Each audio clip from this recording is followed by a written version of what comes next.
Welcome to Broken Hearts of Reddit. Get ready to hear a story of betrayal that will chill you to the bone. This is a story of how one morning, standing in my bedroom in my wedding suit, I discovered that the world I had built for years was nothing but a fragile illusion, and at its center was always a stranger's secret life, hidden from me by the person closest to me and my best friend. The only thing I remember is the breathing. Slow, steady. Your breathing, Charlotte, as you slept beside me, and I lay still, not daring to move, so as not to break that fragile silence. Silence was our sanctuary. It said more than words ever could. It spoke of trust, of peace, of finding everything we had been looking for in each other. All my life, I had searched for this peace.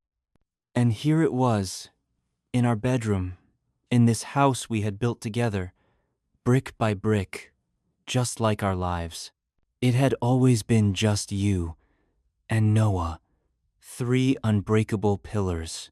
Me, you, and my best friend. Our childhoods, our youth, our adulthoods, all intertwined in our stories. Noah was more than a friend. He was a part of me, a part of our family. He was our witness. He was the one who was always there, in joy and sorrow, the first to rush over when I, trembling with nerves, was choosing an engagement ring for you. His approving nod meant more to me than the opinion of the entire world. Because Noah was Noah. The wedding was tomorrow. I watched you sleeping, and my heart was squeezed by such a piercing, almost painful tenderness. You were perfection, Charlotte. The ideal line of your brows, your soft, slightly disheveled hair, your lips slightly parted in sleep. You were my future, my present, my everything. I thought about how I would look at you tomorrow, as you walked toward the altar, how I would catch your gaze, full of love and promises. It seemed to me that there was nothing that could cloud this day. Today was the last day of our pre-wedding life.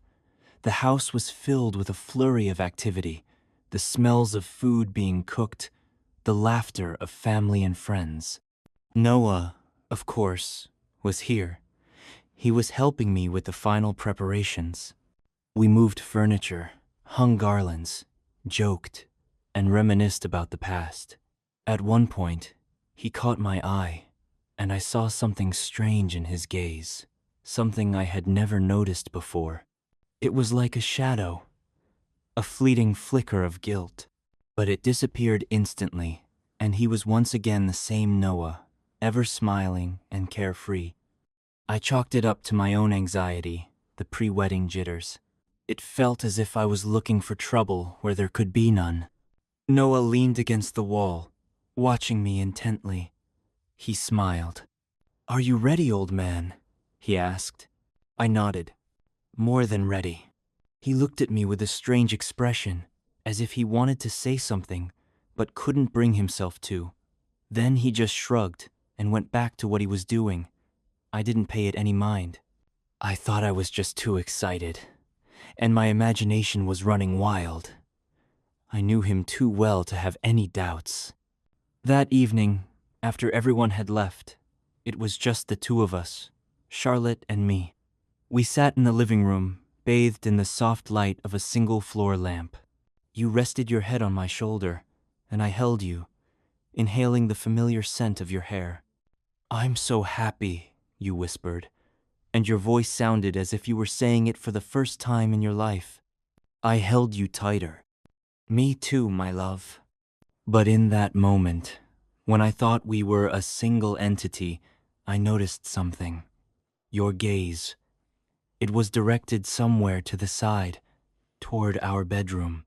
There was something elusive in that look, something I had never seen before. And again, just like with Noah, it was like a shadow, a fleeting flicker of longing or regret, and it vanished just as quickly as it had appeared. I again attributed it to my own imagination. to the exhaustion of the wedding preparations. I remembered how, a few weeks ago, while we were choosing furniture, you had insisted on buying two identical nightstands. I had suggested we only get one. You had looked at me strangely and said that you needed two. You said it was for symmetry, for balance. I had laughed at the time, but now, remembering your gaze in the living room, I felt something strange, a sense of distrust. I didn't understand what it was. We had always been open with each other. We had never had secrets. I wanted to believe it was just pre-wedding stress. But I couldn't forget that look. It was like a tiny splinter. I tried to convince myself that it was just nerves, that everything was perfect, and Charlotte was perfect, and Noah was perfect, and our love was perfect, and everything would be all right. I wanted to believe it. I needed to believe it. Because if it wasn't true, then the world I had built my entire life would not be as solid as I had thought. I couldn't fall asleep. Your breathing was still steady, but my heart was pounding as if it wanted to burst from my chest. I thought about you, about Noah, about us, and I didn't understand why. I didn't understand why I was feeling this. I didn't understand what was happening, and I felt that something was about to happen, something that would change my life forever. The morning didn't arrive as I had imagined. I had expected light flooding the room, birds singing at dawn, and an overwhelming sense of anticipation. Instead, I woke up to a strange silence. I lay still, trying to catch a sound, but there was none. The room, so full of noise just yesterday, now felt empty, alien. And I felt empty too, as if something was being sucked out of me from the inside. It was unsettling and cold. I opened my eyes, and the first thing I saw was your silhouette, Charlotte. You were standing by the window, motionless, looking out at the street. You couldn't be called happy. On the contrary, you seemed lost. I wanted to go to you, to hold you, but something stopped me. Something I couldn't define. I felt that something had appeared between us, something invisible yet dense, like a wall. I was afraid that if I took a single step, this wall would become visible and unbreakable. I was silent, and you were silent. You continued to stare out the window. I waited for you to turn around, to smile, to say something, but it didn't happen. You just stood there, motionless, like a statue. I realized you were in another world, a world I had no access to, and that frightened me. I had never seen you like this. You had always been an open book. I knew everything about you. Or so I thought. I got up, went to you, and put my hand on your shoulder. You flinched, as if waking from a deep sleep. You looked at me, and in your eyes, I saw fear. It was there, that fear. Real, animal, and it was directed at me. Or so I thought. Is everything okay? I asked, trying to stay calm. You nodded, turned away, and went into the bathroom. I'm just a little nervous. Your voice sounded muffled, as if you were speaking from a deep well. You closed the door, and I was left alone, in our bedroom, in this house we had built together.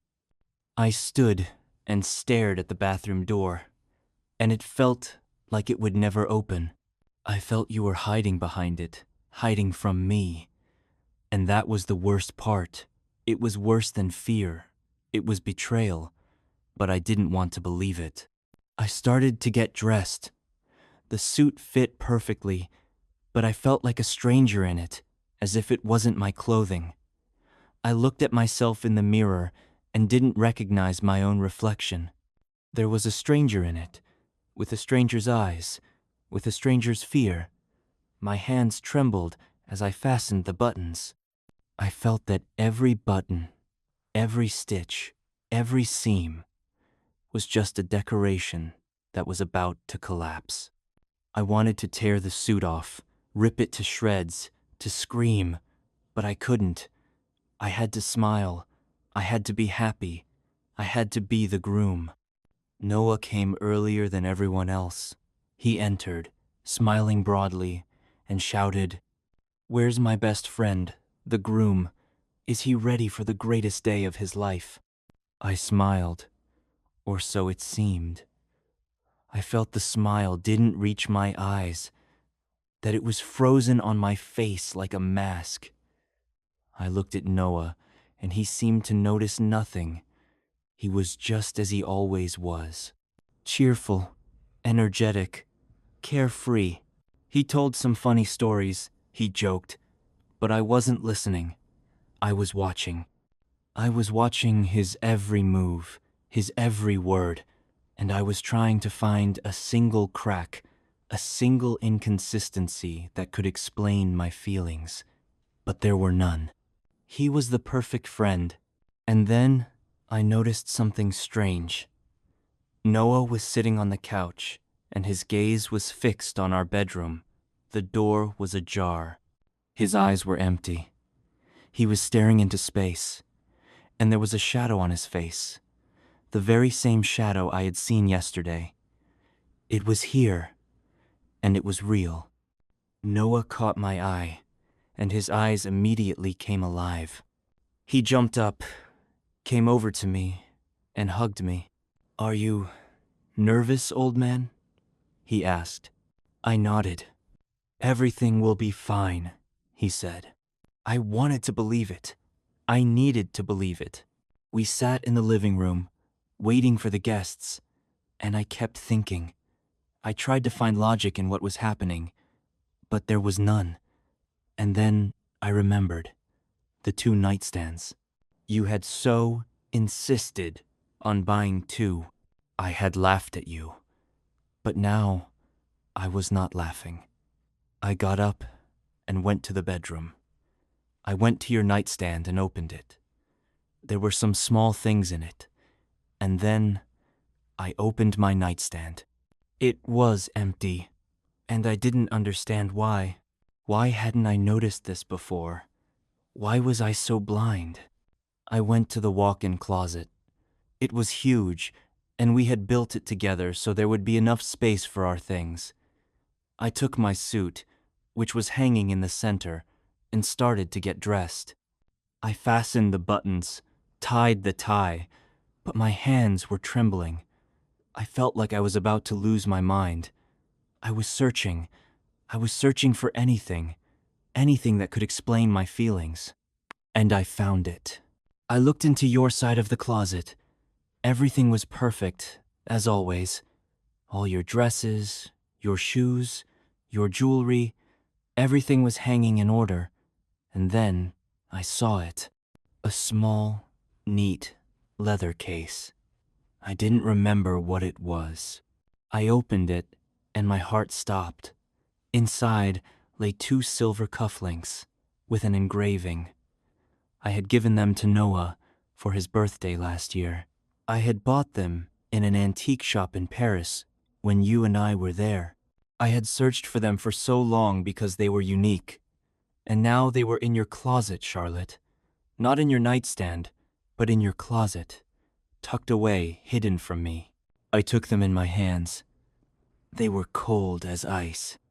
I held them in my hands, and it felt like I was holding the evidence of my defeat, the proof that my world was shattered, that I had been deceived, that I was a fool.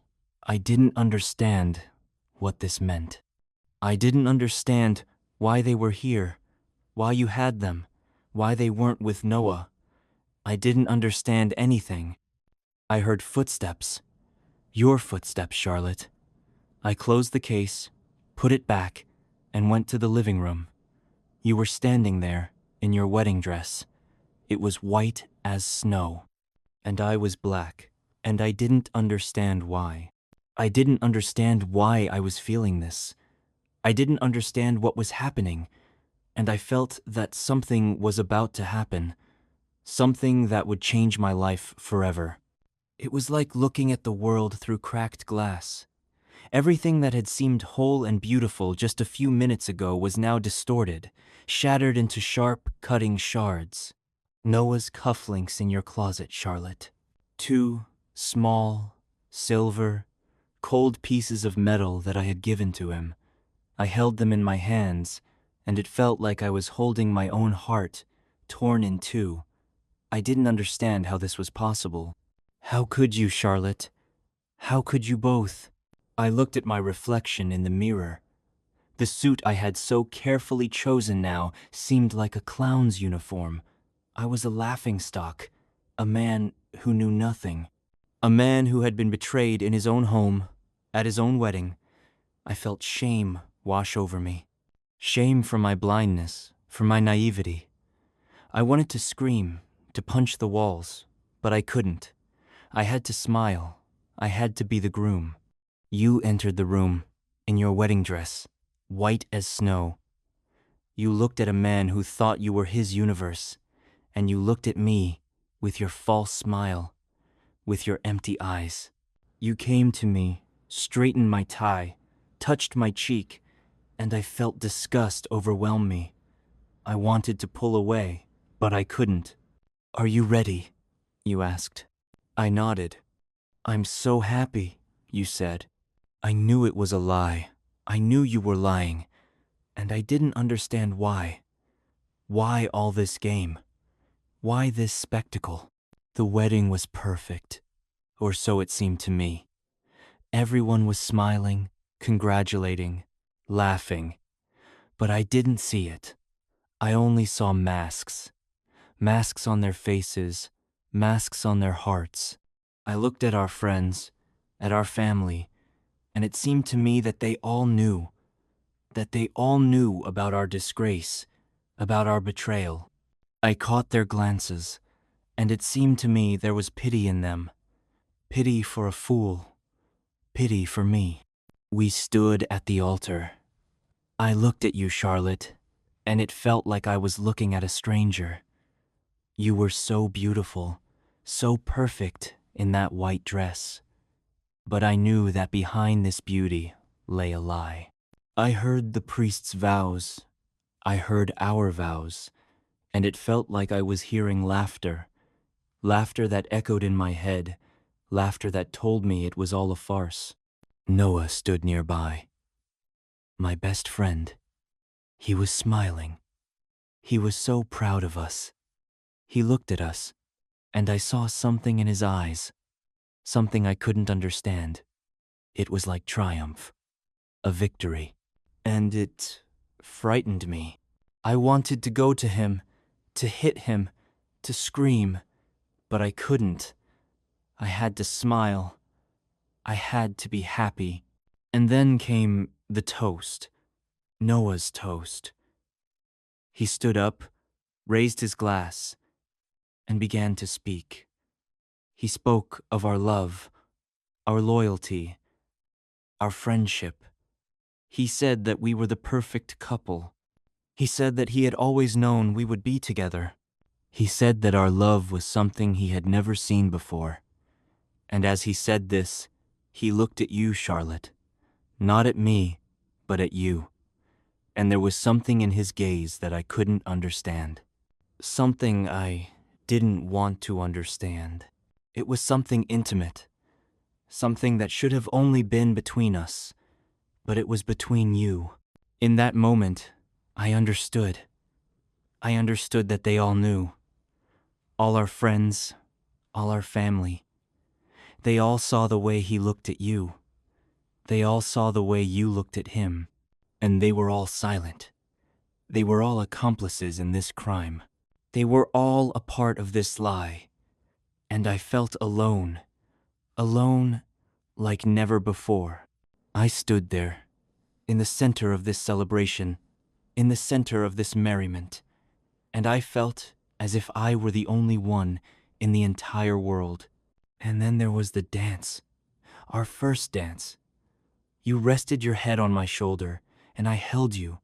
I held you in my arms, and it felt like I was holding a doll, a doll pretending to be you. I looked into your eyes, and I saw nothing in them. Emptiness, a lie, and betrayal. Noah stood to the side, watching us and smiling. His eyes were glowing, and I understood that he was the one looking at you. He was the one who knew you. He was the one who loved you.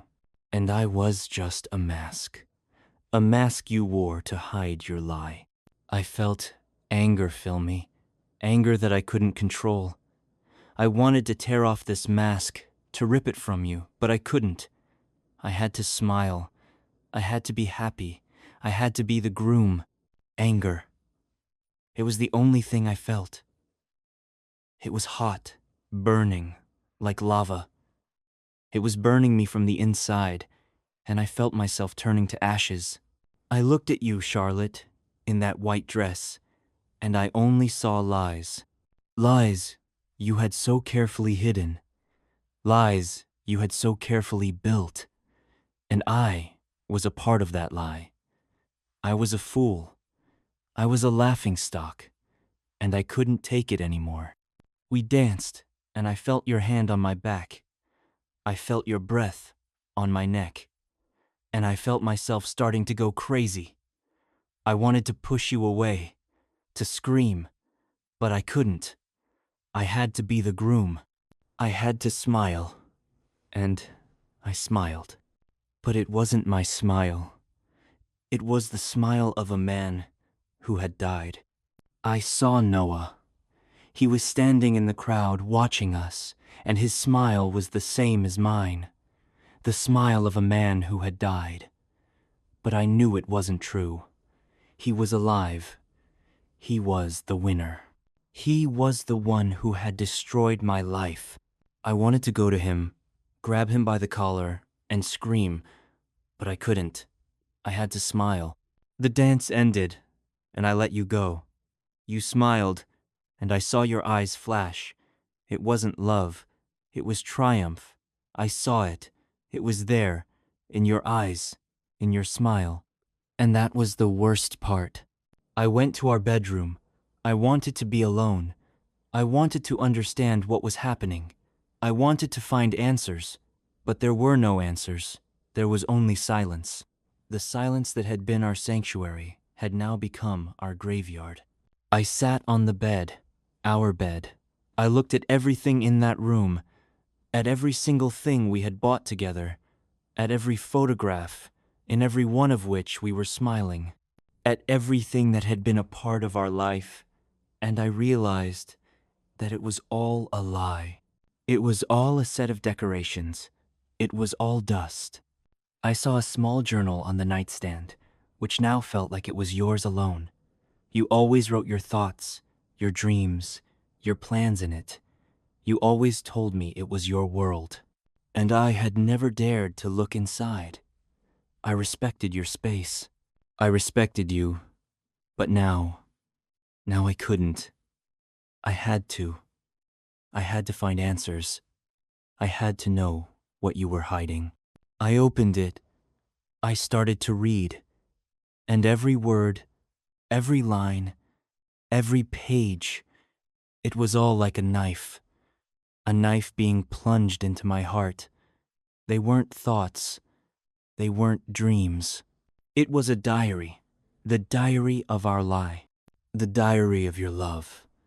I read about how you met in secret, about how you planned our future.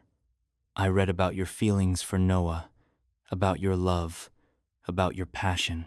I read that you didn't love me, that you married me because you were supposed to, because your parents wanted you to, because I wanted you to.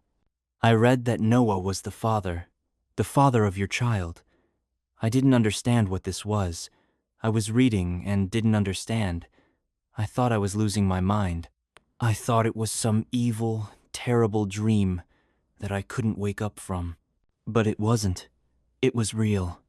Everything was real. I got to the last entry. It was from this morning. This morning. You had written that you couldn't do it anymore, that you loved Noah, that you wanted to be with him. that you wanted to tell me the whole truth, and that you were afraid. You wrote that you didn't know how to do it, that you didn't know how to tell me you were pregnant with Noah's child. I closed the journal. My hands were shaking. My heart had stopped. I felt nothing. No pain, no anger, just emptiness. I was empty. I was dead. I walked out of the bedroom. You were standing in the living room, talking to our friends. You were smiling, laughing, and I looked at you, and I didn't recognize you. You were a stranger. A stranger I had loved so much. I walked up to Noah. He was standing nearby. He smiled. "You look pale," he said. I looked at him, and I didn't see a friend in him. I saw a traitor. I saw a man who had destroyed my life. "You look happy," I said. He smiled. "I'm so happy for you both," he said. I felt rage overwhelm me. Rage that was stronger than me. I grabbed him by the collar. "You're a liar," I said. He looked at me, and his smile disappeared. He was scared. "What are you talking about?" he asked. "About your cufflinks," I said. "About your child." Wedding day. I stood in our bedroom, in a wedding suit, in a white wedding dress, and I looked at you, Charlotte, at you, Noah, at the two people who had destroyed my life. I held the journal in my hands. I held the proof that I was a fool, the proof that I was blind, the proof that I had been deceived. And I looked at you, and I felt nothing. No pain, no anger, no rage, just emptiness. I was empty. I was dead. I slowly walked over to you, Charlotte. You looked at me, and in your eyes, I saw fear. The fear you had so carefully hidden. The fear that was written on your face, on your hands, on your body. You were terrified. And I realized that was all I had left. I put the journal on the nightstand. I didn't say a word. I just looked at you, and you looked at me. And in that moment, I understood that we were strangers. We had never been close. We had never been a family. We were two strangers who were playing a game, and I had lost. I slowly walked to the door. I turned the handle. I opened it. I walked out. I left you two alone. I left you in this house. In this house we had built together, brick by brick. In this house that had been our sanctuary and was now your graveyard. I walked down the street. I didn't know where I was going. I didn't know what I was doing. I just walked, and I felt a coldness wash over me. A coldness that was inside me, that was outside me, that was everywhere. I was alone. I was lonely like never before. I sat on a bench. I looked at the sky. It was blue, as always. The sun was shining, as always. The birds were singing, as always. And I thought that nothing had changed. Everything was as it had always been. But that wasn't true. My world had collapsed. My life was over. And I didn't know what to do. I remembered you saying you were happy. I remembered you smiling. I remembered you looking at me. And I realized that it was a lie. Everything was a lie. Our love, our friendship, our life, it was all a lie. I got up. I walked. I didn't know where I was going. I just walked. And I knew that I would never return. I would never return to that house. I would never return to you. I would never return to Noah. I would never return to myself. I left. I left everything. I left my life, my love, my family. I left everything that had been a part of me, and I realized that I was dead. I was dead from the very beginning. I was dead when you lied to me. I was dead when you cheated on me. I was dead when you married me. I walked down the street, and I felt emptiness fill me. Emptiness that was inside me, that was outside me, that was everywhere. I was empty. I was dead. And I didn't know what to do. I am no longer a hero. I am no longer a husband. I am no longer a friend. I am nothing. I am ash and emptiness.